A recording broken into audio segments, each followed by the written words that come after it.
નમસ્કાર મિત્રો એકવાર ફરી તમારું સ્વાગત છે અમારી યુટ્યુબ ચેનલ ઉપર।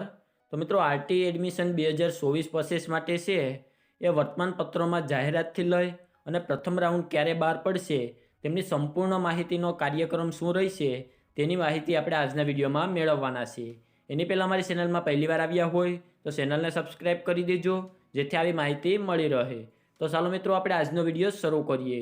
તો મિત્રો આની પહેલાં એને લગતા બે વિડીયો આપણી ચેનલમાં મૂકેલા છે, જેમાં એક વિડીયો છે એ તેમના ફોર્મ ભરવો અને તેના માટે છે અગ્રતા ક્રમ કોને આપવામાં આવશે તેમને લગતો છે, અને બીજો વિડીયો છે આરટીમાં ફોર્મ ભરતા પહેલાં તમારે કયા ડોક્યુમેન્ટ તૈયાર રાખવા જોઈએ તો તેમનો વિડીયો છે। જો તે બે વિડીયો ના જોયા હોય તો ચેનલના પેજ ઉપર જઈ અને તમે તે વિડીયો જોઈ શકો છો। તો ચાલો મિત્રો આપણે આજનો વિડીયો જોઈએ।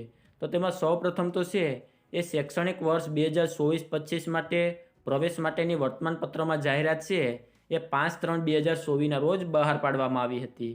ત્યારબાદ ઓનલાઈન ફોર્મ ભરવા માટે જરૂરી ડોક્યુમેન્ટ એકઠા કરવા માટે છે એ વાલીઓને આપવાના થતા દિવસ એટલે કે 5/3/2024થી લઈ અને 13/3/2024 સુધી છે એ 9 દિવસમાં તમારે બધા જ ડોક્યુમેન્ટ તૈયાર રાખવાના છે। તે કયા ડોક્યુમેન્ટ છે તો તેમનો વિડીયો આપણી ઓલરેડી ચેનલમાં મૂકેલો જ છે।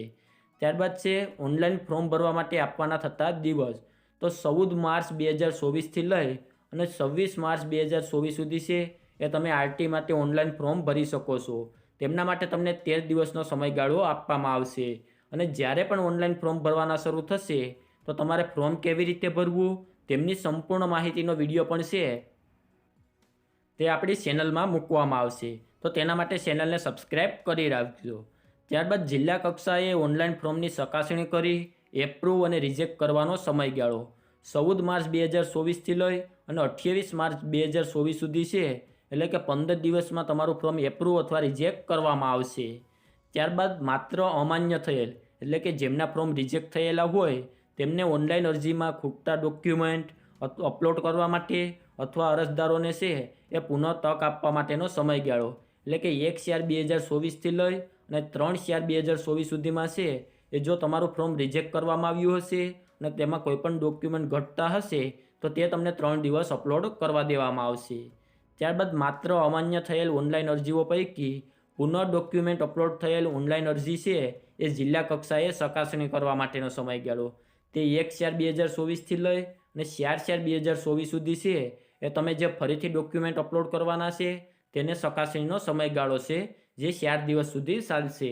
અને ત્યારબાદ છે એ પ્રવેશ પ્રક્રિયાનો પ્રથમ રાઉન્ડ જાહેર કરવાની તારીખ છે એ 6/4/2024ના રોજ છે એ આરટી માટેનો પ્રથમ રાઉન્ડ જાહેર કરવામાં આવશે।